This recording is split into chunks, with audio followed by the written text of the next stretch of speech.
I've had the cover off this car in about 3 years. It is really dirty under the car cover. Need to sand that down.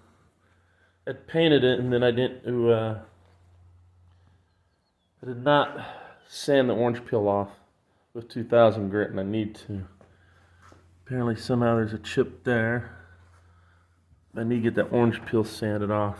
And that'll take care of little imperfections.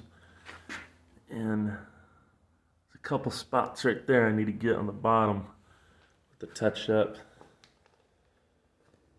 I think that's when I started hurting right after I painted it.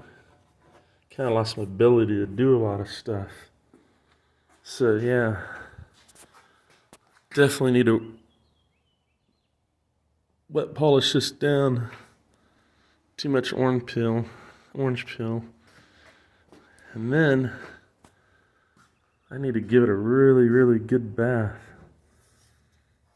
There's a couple runs I can wet sand out.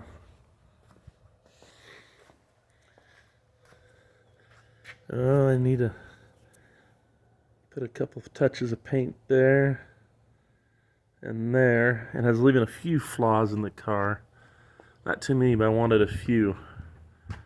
That way when you do that, the paint looks more original. It's like up there, I need to retape that off and get another couple coats. I call this ginger yellow.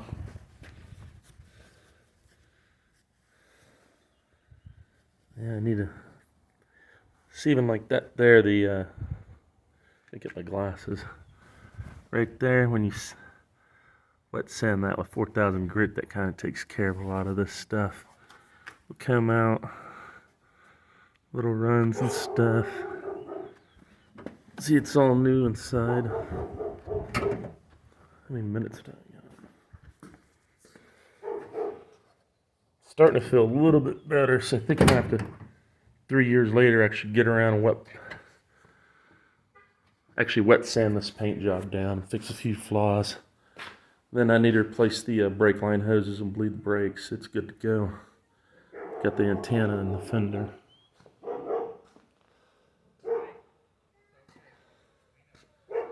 Oh man, I forgot I had my tent in here.